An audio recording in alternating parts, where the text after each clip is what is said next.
What explains it all? Is there a war against citizens? Is there a desire for illegal immigration, illegal residents? And I think to answer that dilemma, that question that just seems so bizarre, we have to look to who benefits, what the Romans called cui bono.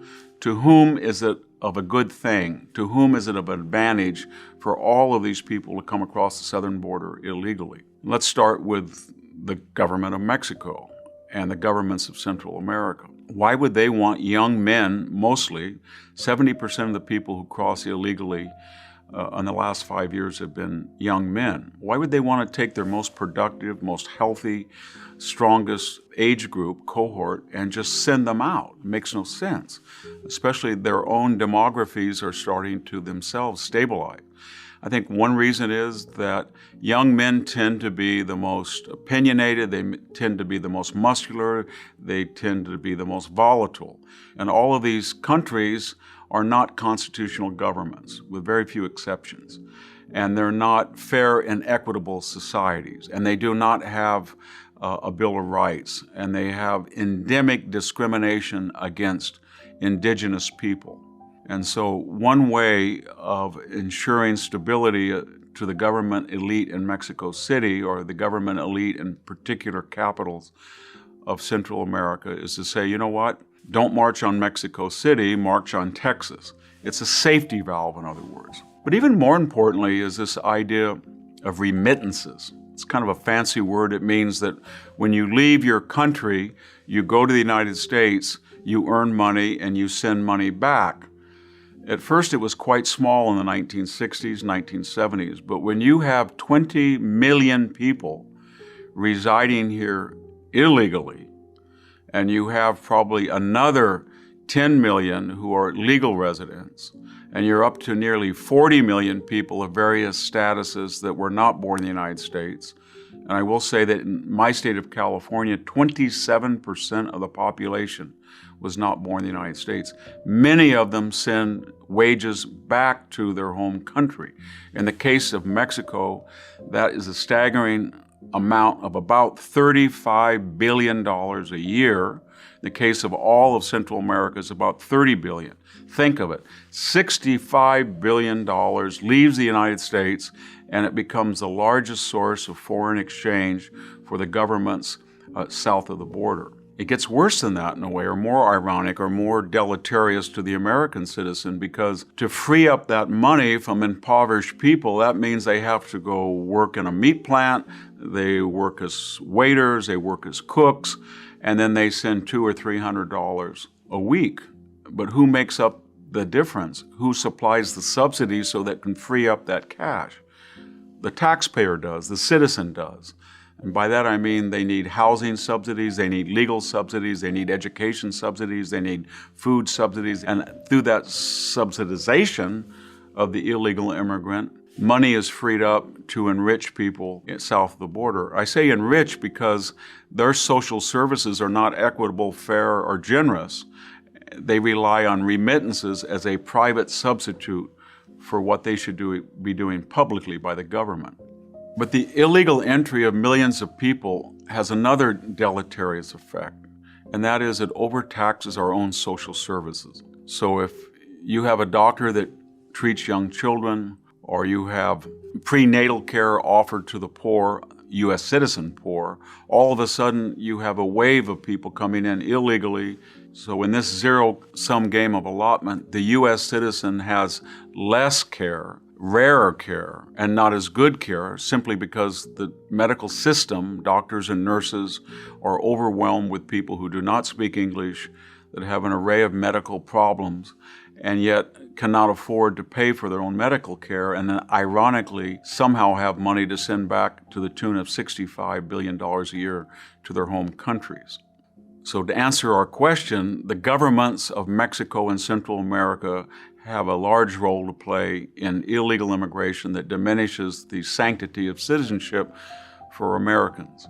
The second group, though, is us, and this gets more complicated. It's not a political question. If you are a Republican, Chamber of Commerce supporter, corporation, you want workers that will be industrious at the lowest wage possible. So what we've seen for the last 40 years are meatpacking plants, agriculture, hospitality industry, landscaping, says to companies throughout the United States, we've got to band together because we have interest in an open border. Our population, as we've seen in an earlier lecture, is fossilizing. It's static. Our demography is shrinking. We're at 1.8, 1.9 of our replacement. We need young men, especially young women. If they come across the border, no questions asked. They're vulnerable. They're worried about their immigration status. They work very hard. Compared to rural Mexico, the United States is a paradise. They're happy to get wages at 3 or 4 times, even though the wages are lower than what we pay American citizens. So the corporate establishment has been a big advocate of open borders.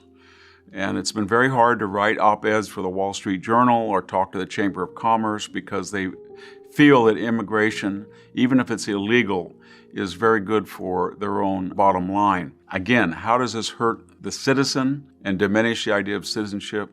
If you're a U.S. citizen, if you're a resident of the inner city or the barrio or Appalachia, and you don't have a lot of skills yet, and you want to go and get an entry-level job, and you want to get minimum wage, but somebody is hiring somebody off the books from Mexico or Honduras or Guatemala, and they, from an impoverished society, might even be willing to work under conditions that you would not as a U.S. citizen, then that diminishes your job opportunities. And that's exactly what's happening. There was a time when California elected Ronald Reagan as governor, and then George McMason, and then Pete Wilson, and then Arnold Schwarzenegger. And it was a diverse political state. We never knew who was going to control the legislature. The congressional delegation was 50-50. Not now. In the last 20 years, we've seen California's delegation that's sent to Congress, about 53 congressmen, anywhere from 7 to 10 to 12 are Republican. The influx of people from south of the border under illegal auspices in desperate need of social services and entitlement, and the Democratic Party said, if you come illegally, we will ensure that you will not be subject to the enforcement of immigration laws. We will provide you with entitlements, but we expect in exchange fealty and loyalty and fidelity at the polls. And the children of people who come illegally, who were born here in the United States, very controversial word called an anchor baby. That second generation is of voting age. Some of the voting laws are of suspicious nature, that they're very porous, so people of unknown legal status have voted a lot. And California has flipped from a red state to a blue state. Nevada has flipped from a red state to a blue state. Colorado has flipped. New Mexico has flipped. And so in the eyes of the Democratic Party, illegal immigration has been a godsend in the Electoral College. If we were to go back and look at speeches from Nancy Pelosi, Chuck Schumer, Hillary and Bill Clinton, they're quite astounding. They're worried about the American worker, especially the union worker, and they say on the podium again and again, we've got to stop illegal immigration. It's injurious to the American citizen. It lowers the wages. It destroys unions. Cesar Chavez went down to the border himself to ensure the United Farm Workers could help the Border Patrol stop illegal immigration. That has all ended now. And the Democratic Party flipped and became an advocate of open borders. Why? Because of the sheer numbers. It's not 1 or 2 or 3 million people are here illegally. As I said, it's over 20 million, and that's not counting legal immigrants. And these are seen as constituents that are remaking the political demography of the United States. So you put all of these forces together, and they're force multiplying of one another, and it explains why now we do not enforce immigration law. Because too many parties have too many vested interests, and we look at the border, and it is a construct. It doesn't exist in reality.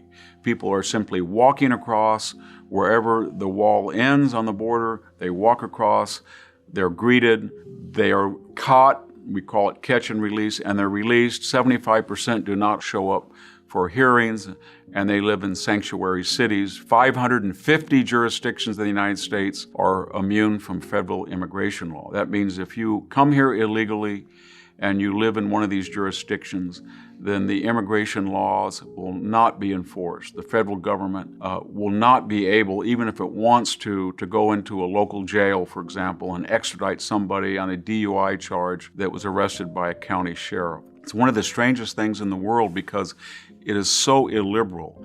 It resurrects the old Confederate idea of nullification that started the Civil War when South Carolina said, we're not going to obey federal laws, and the federal government has no jurisdiction within our confines. And by 1861, 10 other states said, the federal government may have an armory or post office, but we're not going to allow them to override state law. And yet here we are, and we are really amplifying the very reactionary and dangerous idea of nullification.